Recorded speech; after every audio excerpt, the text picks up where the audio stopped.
Welcome back. It's time now for the France 24 debate, and today we're turning our eye to the skies above us, more specifically to 400 kilometers above planet Earth, where a 27-hour voyage to the International Space Station is due to come to an end in the hours ahead. In this, NASA's first human space mission to be launched from US soil in 9 years, 4 astronauts are heading to the ISS to join 2 Russians and 1 American who flew out there last month from Kazakhstan. Well, this mission is significant for several reasons, not least because it's a rare piece of exciting, uplifting news in what's been a difficult year for so many of us, but also because it is the first of a series of taxi flights conducted for NASA by a private company, namely SpaceX, which is owned by the Tesla-founder Elon Musk. Well, in a moment, I'll introduce our guests, but first, here's France 24's Fraser Jackson with a quick reminder of what this mission is all about. 3, 2, 1, 0. Ignition. Liftoff. And resilience rises. Not even gravity contains humanity when we explore as one for all. Blasting off from Cape Canaveral and straight into the history books. NASA's collaboration with Elon Musk's company SpaceX makes this the first time a private company has shuttled astronauts to the International Space Station. After a successful launch with 2 test pilots a few months ago, the partnership was given the final green light for go, and on Sunday, 3 American astronauts and 1 Japanese astronaut boarded the Falcon 9 rocket.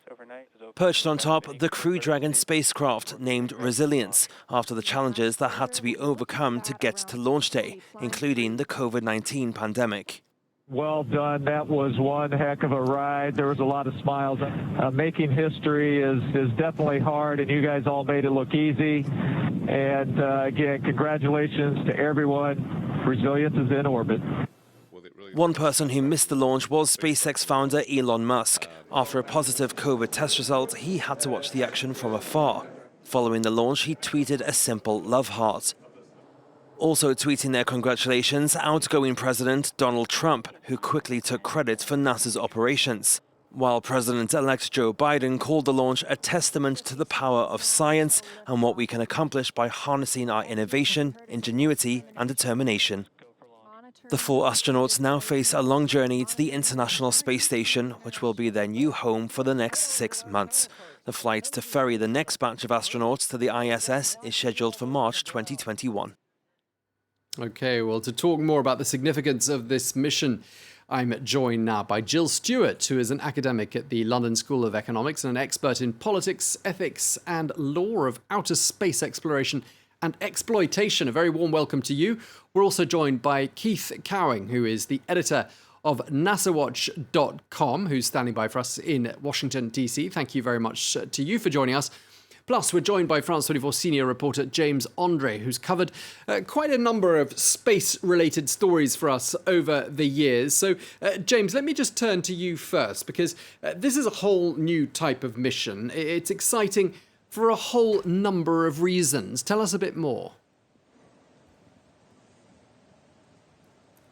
Yes, absolutely. It's exciting first because it is indeed the first time that a private company is ferrying astronauts into space on NASA's behalf. It's the first time since 2011 that astronauts are leaving American soil. Until now, to go to the ISS, you had to go through Russia and take off from Kazakhstan in a Soyuz. And that is also very exciting, is the fact that this is a new spacecraft and very much a new generation of spacecraft. This is something completely new with massive touch screens. Now, there was, of course, a test flight back in August, but this is the first time that this is an actual taxi flight in a private-owned spacecraft. And just yesterday, I had an interview with French astronaut Thomas Pesquet. He is due to fly next on this Crew Dragon up to the ISS, and that will be in this spring, in March. It's scheduled for the time being. This is what he had to say about this new spacecraft. I think the first major difference is that the information is regrouped and is analyzed and synthesized for the crew to look at. So you only have a few displays, as opposed to hundreds of dies and gauges that you have to interpret by yourself. There's already a layer of interpretation on the information. The spacecraft tells you this has failed And this is what it looks like. I mean, compared to you having to look at the pressure, or you having to look at the voltage and conclude for yourself what the failure case is. So that's the first thing. And it's the same in modern aviation. And then now there's a lot of automation. Like you said, the spacecraft, basically, it does fly itself, but so did the Soyuz, to be honest. You can still fly manually the Dragon, but it's only in a very, very degraded case. And even if you do fly it manually, you actually fly it manually through the touch screen. So it's actually a little bit of a difference and of a jump to make for a pilot. You don't have a stick and rudder. You only have a flat screen, and you're flying it like an iPad. So it takes some getting used to. Okay, so that was Thomas Pesquet speaking to James, who we were just speaking to a short while ago. Let me turn to you, Keith Cowing, because I want to ask you, you're a close expert, and you follow events very closely on space issues. Why are you excited about this particular launch? Well, as your reporter mentioned a few moments ago, it's the first time that a wholly commercial spacecraft has been cleared as being operational to give American, in this case, government employees, a ride into space. For the past half century or more, the only way you got into outer space was on a government-owned vehicle. And with the test flight earlier this year, now this operational flight, it's a paradigm shift. And it's a harbinger of things to come, where there will be many different commercial ways to go into space. With that, you get decreased costs. And when things are cheaper, you can do things more often. So hopefully this will sort of breed more of an opportunity for more people to go into space. And Jill, sorry to leave you to last. I just want to ask for your thoughts. I mean, exciting, isn't it, that this is a rare and first example of cooperation between NASA and the private sector, and you I expect would agree. We'll probably see more of it, won't we?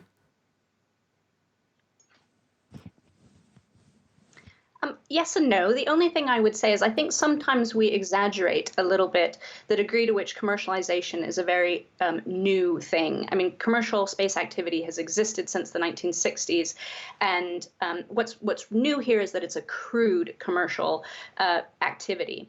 And so I agree that does represent a paradigm shift in that sense, but really commercial activity has existed for a long time in space. It's been big business. And in fact, the US government has intentionally pushed through legislation for NASA to use private entities for space activity since the 1980s under Ronald Reagan. So not to downplay the excitement of this situation, but to just give it a little bit more context.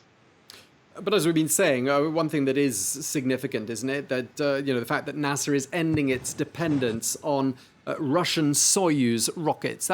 That's important from a US sort of domestic pride, security point of view, isn't it, Jill? I think pride is a really good word to use there. Yeah, I think a lot of Americans in particular will feel that it's a big step forward to, as you say, not rely on Russia anymore. Although, again, in fact, for a long time, there's been an exchange of sort of rides between each other, and Americans will continue to fly on the Soyuz capsules, and cosmonauts will now be flying on the Dragon capsules. So there will be an interchange. But yes, I think that Americans, from a nationalistic and pride point of view, will feel strongly that this is an important step back towards having independent crewed space capabilities. And Keith, what are your thoughts now that NASA is no longer dependent on those Soyuz rockets? Well, I have to agree, and I agree with Dr. Stewart in terms of companies being involved. I worked at Rockwell International in the 80s. I stood inside of space shuttles as they were being built. Virtually everything America has launched has been built by a company under contract, so she's quite correct. The distinction here is sort of who's calling a lot of the shots. And in terms of I have a cat, by the way, who's visiting here. It's my neighbor's cat.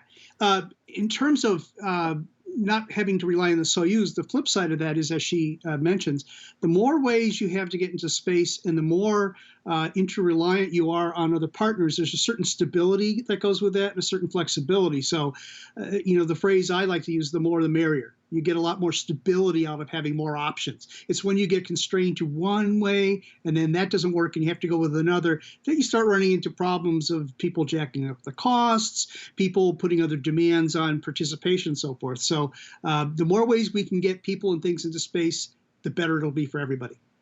Okay, so getting people into space is one thing, Keith, but let me just pick you up on just tell us a bit more about what they're hoping to achieve. I mean, sending people to the International Space Station is one thing, but what do they actually do when they get there that's of any particular use or significance?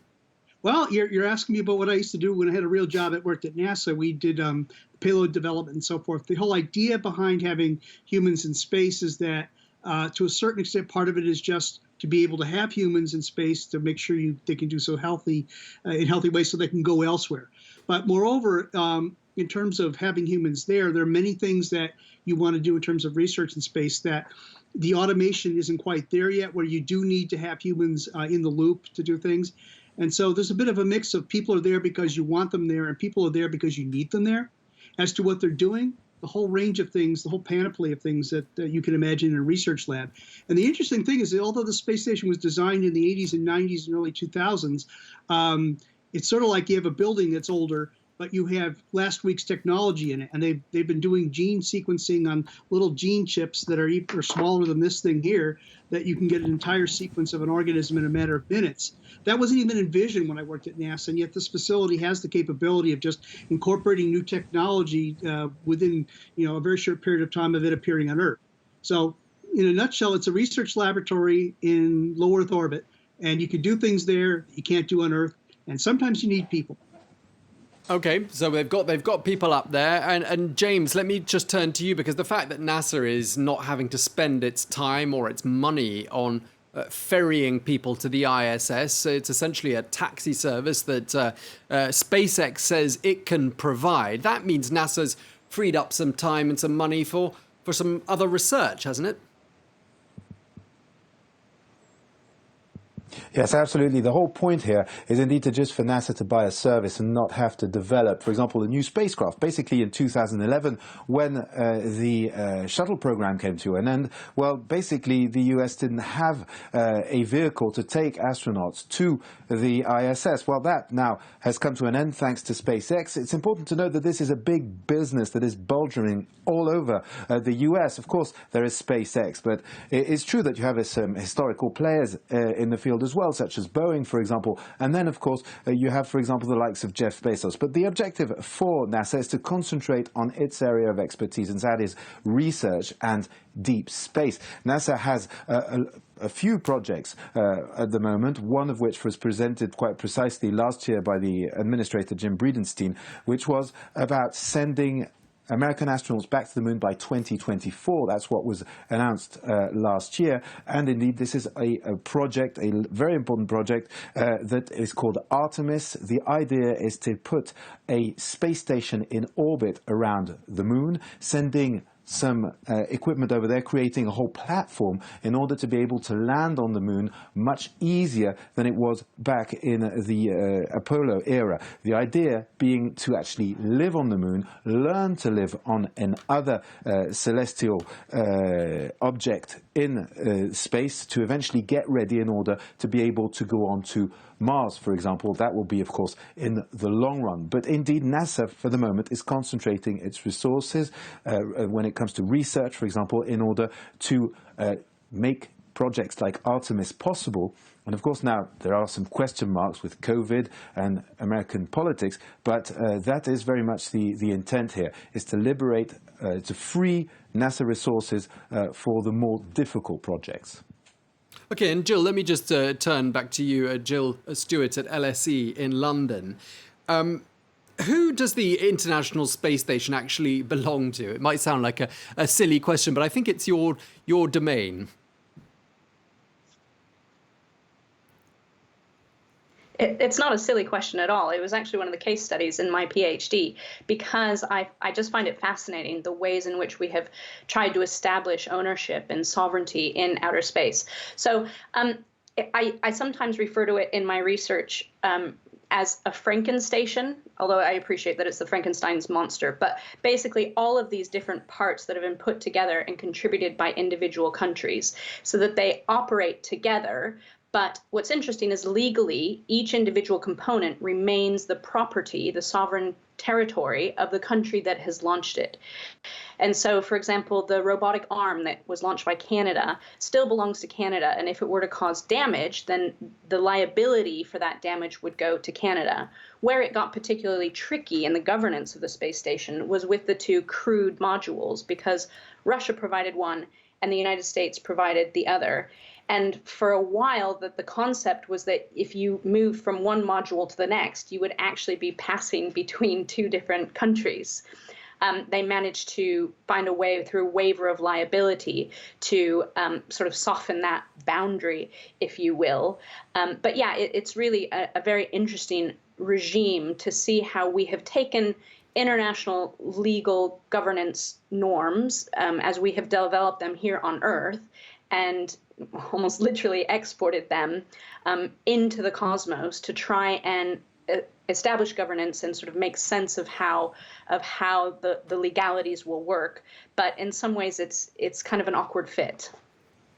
Okay, and let me just turn to you, Keith. I mean, is this the way to go? Do you think the United States, in particular, because it still seems, the United States leads the way when it comes to space exploration and space launches and so on. I mean, does the US appreciate cooperating with all these different countries and co-owning units like the International Space Station? Or do you think perhaps it would be easier to operate on your own terms on your own space station that doesn't belong to anyone else?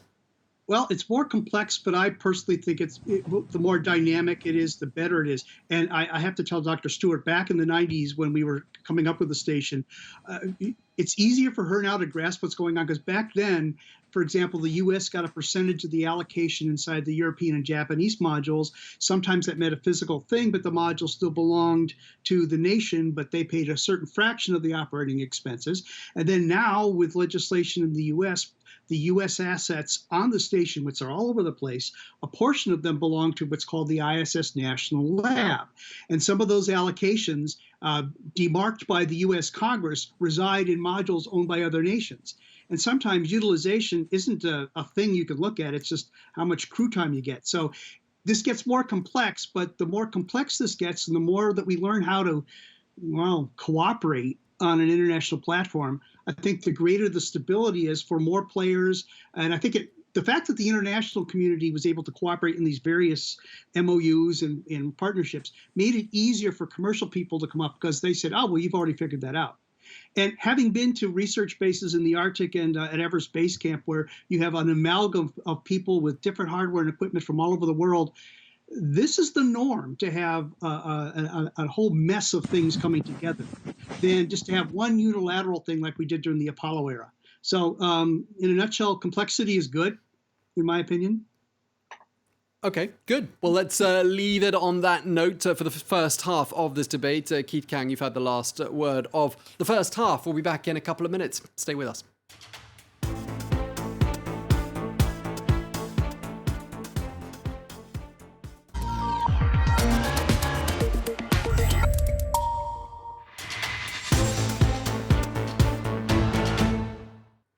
Welcome back to part 2 of the France 24 debate. Today we're turning our eye to space. This as 4 astronauts head out to the International Space Station on board the first fully fledged taxi flight for NASA by a private company.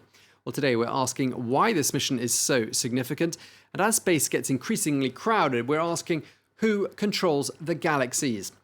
Well, let me return to our guests. We have Jill Stewart, an academic at the London School of Economics, who's an expert in politics, ethics, and law of outer space exploration and exploitation.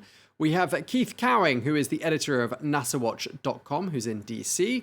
Plus, we have France 24's senior reporter James Andre, who's covered lots of space-related stories for us over the years. Just before the break, we were talking about how there are questions of the sovereignty of buildings, modules like the International Space Station out in space. Who owns them?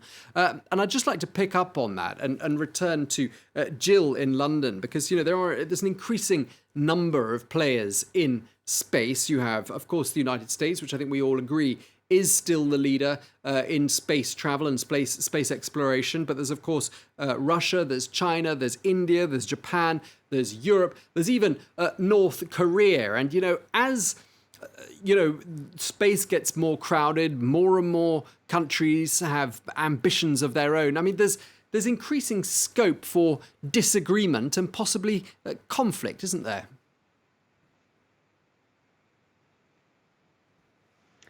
I mean, one thing I would highlight is that actually our first foray into space, although there was a lot of nice science around it, was a political activity largely. It was about the conflict between the United States and the Soviet Union.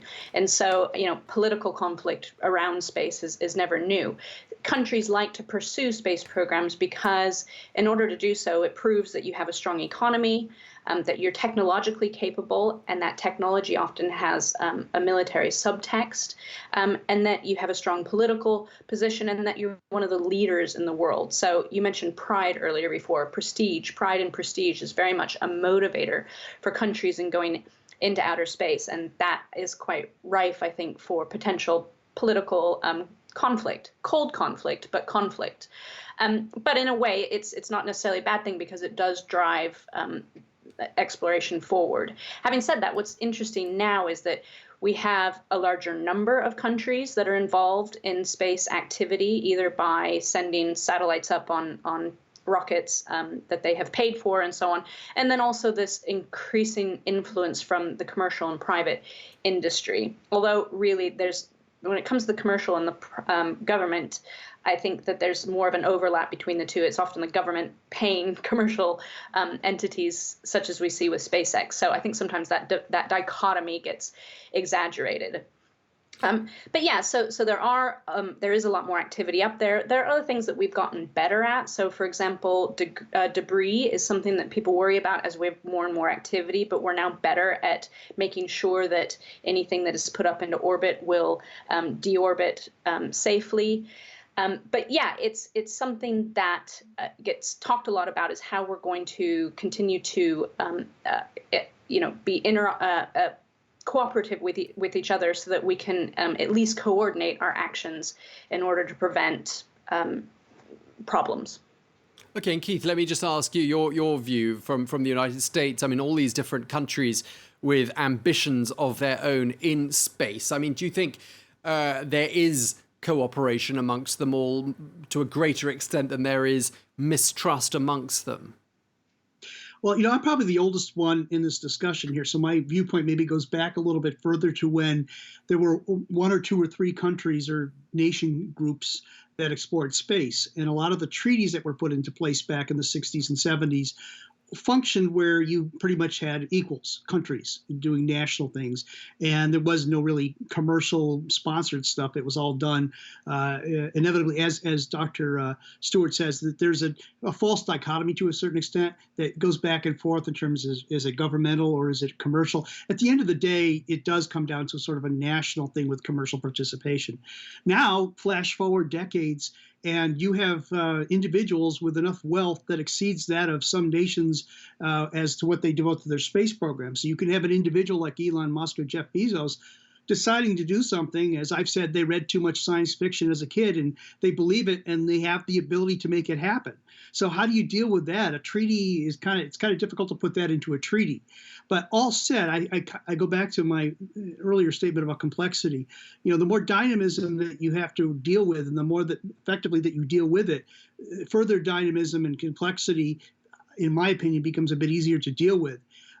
You've seen some attempts of late to realize that the earlier treaties needed some revamping. There's something called the Artemis Accords, which NASA has put forth as sort of a ground pinning of how it wants to have international participation in what they're doing and going back to the moon. And of course, not everybody wants to play along. Russia says they can't. And here in the States, we passed a law that pretty much says we can't cooperate with China. So, even when you try to make it more easier for people to cooperate, politicians get in the way to say, but wait, that's the problem, personally, I think.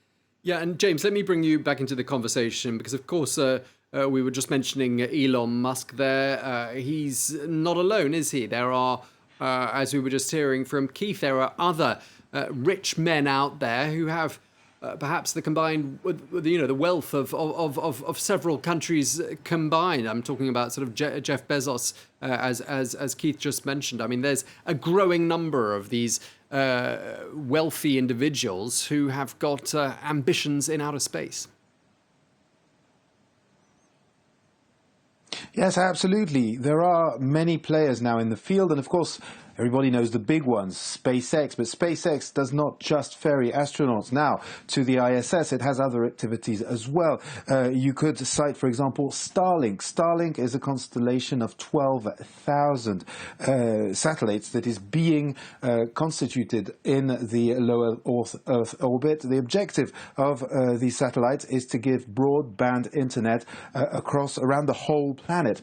But of course, that means sending these satellites, which are 260 kilograms a piece. There will be, in the future, 12,000 of them. I think there are about 4,000 which are up in space right now as we speak. Of course, Elon Musk is also creating a large spacecraft that he has presented to the public already. It's a very shiny, very large rocket, and the objective of that one is to go to the moon and then maybe to Mars. Actually, when he presented that, the NASA administrator, Jim Bridenstine, was not very happy to see that press conference, saying that he should be working on his contracts with NASA.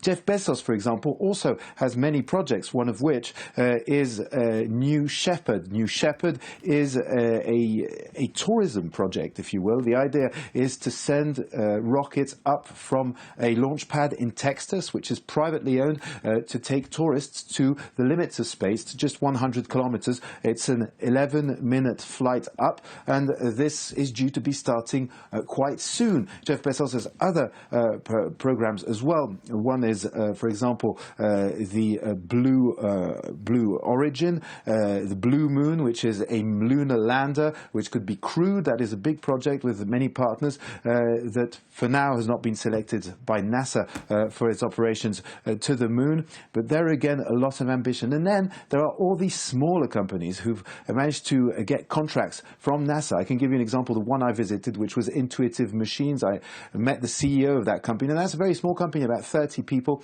They've actually created a lander to land not people, but payload to the moon, equipment to the moon. And that is a small company, about 30 people at the stage I visited it. And basically, this man was telling me, it's incredible. When I was a kid, going to space was uniquely for countries, and powerful ones at that. And now a small company such as our own can actually send equipment into space and to the moon. So this is how the whole business is changing. And of course, it does mean a lot of players are in the game. Yeah, and you raise a really interesting point there, James. I mean, when I was growing up, rich individuals would sort of have an airline or something like that as a vanity project, and it now seems, the sky is the limit, and then they're increasingly turning their ambitions sort of further afield than just getting people from A to B on this planet. And I just want to ask Jill and Keith, I mean, what motivates them? Is it just a vanity project, or is there money to be made? Jill, why don't you kick off?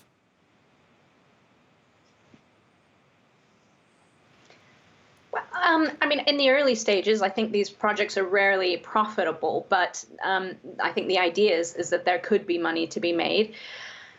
Vanity project might be a bit harsh. I mean, I think some, such as Musk, are very much motivated by this idea that there should be more commercial opportunities within these areas that have been largely government dominated before. And, different people feel different ways about that.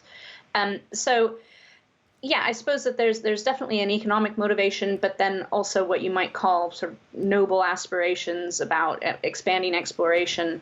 But yeah, I mean, the fact that it is sort of 4 billionaire men who are at the forefront of this, if you say Bezos, Elon Musk, Richard Branson, and maybe if you put in Yuri Milner, who's another billionaire who's kind of part of this billionaire space race now, that it's hard to think that there isn't probably at least a little bit of an element of ego there.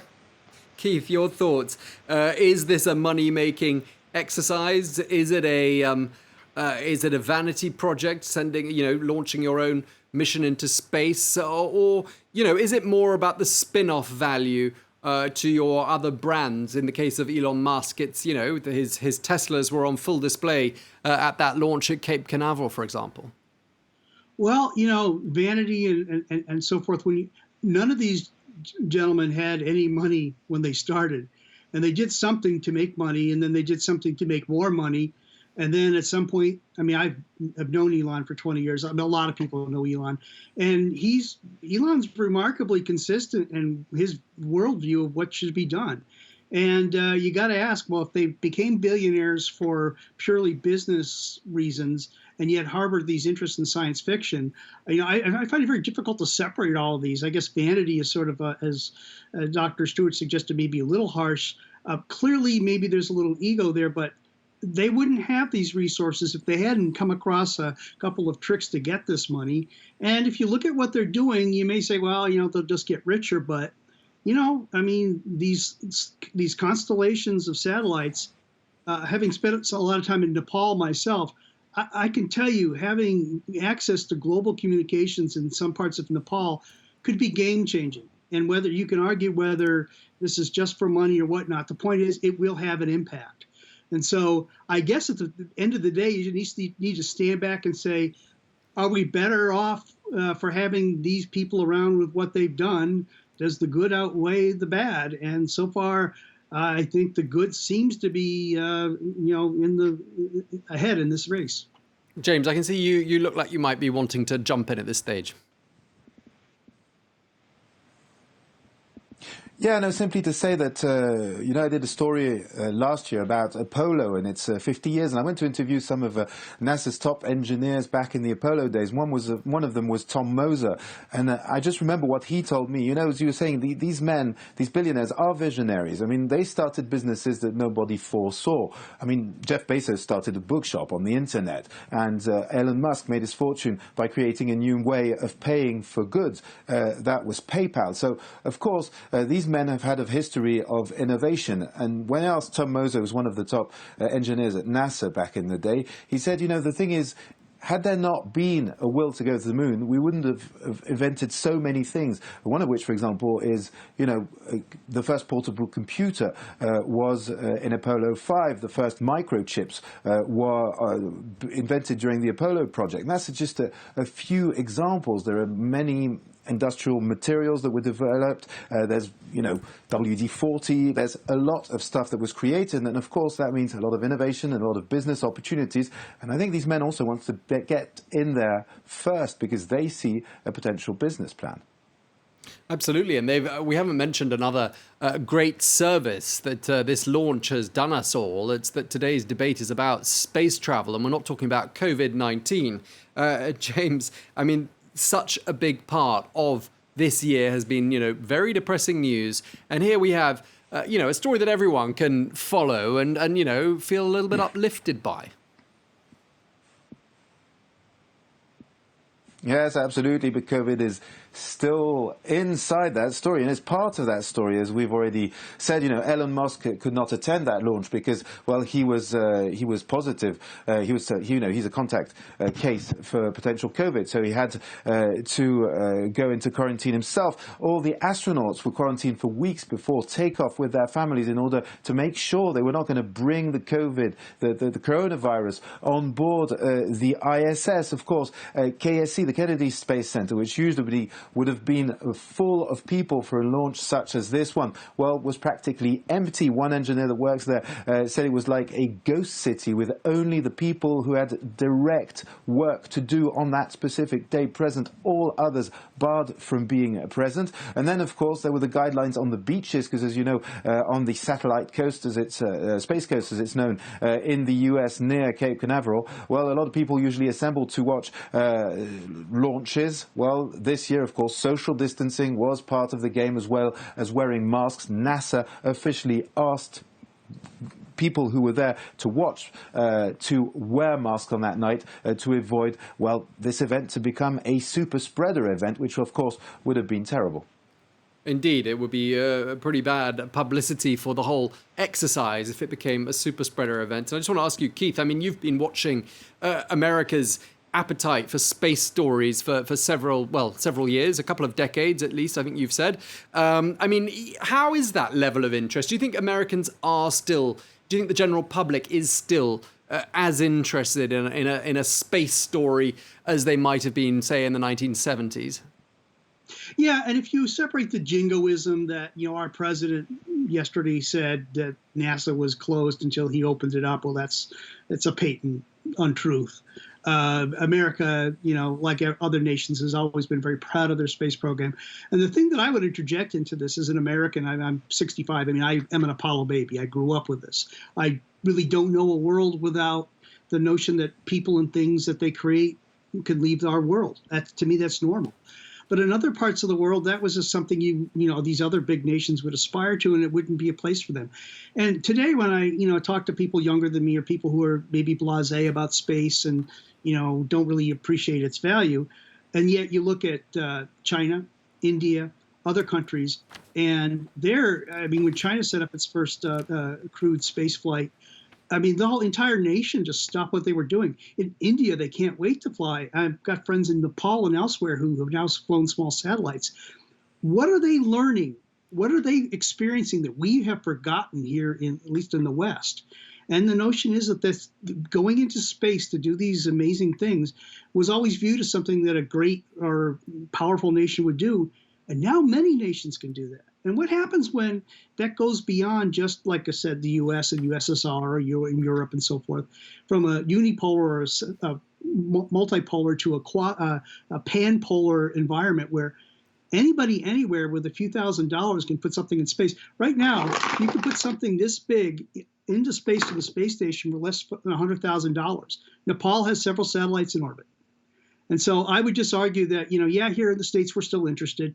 We're a little blasé. We're all happy that Baby Yoda's up there as the gravity indicator. I think, as a matter of fact, Baby Yoda is probably going to get more press than the 4 astronauts or Elon Musk. And maybe that's a good thing, because Baby Yoda comes from an imagination of a future time when space travel is something that everybody everywhere does as if they were just like breathing or drinking water. Yeah, I just want to pick up on a point. Actually, you anticipated one of the questions I wanted to raise a little later in the discussion, but let's talk about it now, because the Vice President of the United States, Mike Pence, was at the launch at Cape Canaveral, and he said this: under President Donald Trump, America has renewed our commitment to lead in human space exploration. And just to pick up on what you were saying, do you think, therefore, that Donald Trump can't take any credit at all for this renewed ambition towards for space travel and development such as this one in the last 24 hours?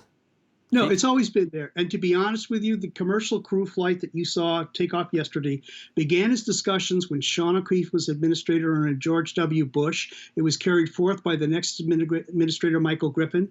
Under Barack Obama and Charlie Bolden, they brought the funding into place to do this. And this is a Democratic administration. They fought with the traditionally pro-business Republicans in Congress. So by the time Donald Trump shows up, SpaceX had the spacecraft design. They were just doing the final testing. So if you want to just take a calendar out and the dollars spent, the current administration had very little to do with the successes we've seen by SpaceX, by Boeing, by Northrop Grumman, and these other companies. But, better that they're saying that it's a good thing to do than a bad thing, I suppose. But it is very inaccurate to say that somehow the Trump administration has some magical power that they made us all interested in space again. NASA's always been great, and it'll be great after these folks have left office, in my opinion. Okay, Jill, let me turn to you, because carrying on with a slightly sort of political aspect to the discussion. This was a crew, a very diverse crew, 3 men, 1 woman, 1 Japanese, 1 black, a diverse crew. And they took the decision to call their capsule resilience, and that seemed to be a nod to a few things, the pandemic, and another perhaps being racial injustice, another being contentious politics. Do you agree with that? Do you think that they had a sort of a bit of a message there in their choice of name for the capsule, resilience? I hadn't actually thought about that before. I was thinking more along the lines of this being, the United States having crewed capabilities again and the situation with COVID.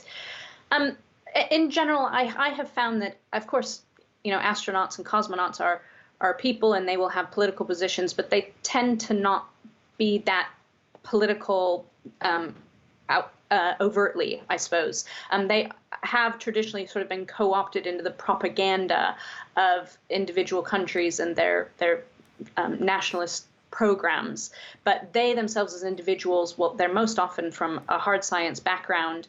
And really, I think their focus is on doing what they need to do in space. So my guess would be no, it probably wasn't a nod to anything really contemporary in terms of politics, but more to the issue of returning to space and sort of humanity being resilient rather than the United States individually being resilient. But I suppose going back to what you were saying, though, it's a diverse group. I believe there has been better recognition in recent years of the need to encourage diversity in space activity, including encouraging women and so on. And so any narrative that supports that, I think, it can only be a good thing. Okay, and actually, just to pick up on what you were saying about science, and in fact, what the President-elect Joe Biden said sounds along those lines. He tweeted congratulations, saying this launch is a testament to the power of science. So that's how President Joe Biden interpreted it. Let me just turn to you, Keith, because we're almost out of time. Just tell us what happens next. Those 4 astronauts, they're still on their way to the ISS. Just talk us through the rest of their mission. Well, they'll be arriving, later, I guess late tonight. This is sort of, the difference was mentioned earlier, the spacecraft. If this is what we used to fly on, this is what we're flying on now. It's, the differences are marked. This spacecraft is quite capable of docking all by itself. The crew could fly it, and that capability is required, actually. But they'll dock with the space station. They'll come on board. A couple of the astronauts will be coming back. A couple will stay. A few will be coming home. And this is, pretty much a routine activity that's been done for 20 years in the space station. It's just that it used to be space shuttles and Soyuz. Now it's Soyuz and Dragons, and soon it'll be Starliners from Boeing. But there really will be no difference other than the inside of the spacecraft is kind of, retro science fiction cool looking, which, I think is a good move, because why not have a spaceship that looks like it's from the future? I mean, that does sort of help us really, get into the groove in terms of space exploration. But absolutely. This is otherwise, it's a routine flight. Okay, well, hopefully we'll inspire a whole new generation of budding astronauts. We're going to leave it there. You've had the last word. Keith Cowing, the editor of NASA Watch, thank you very much indeed for joining us. Jill Stewart at the London School of Economics, thank you very much indeed to you as well. And also France 24 senior reporter James Andre, thank you very much indeed. And thanks to you for watching. That was the France 24 debate.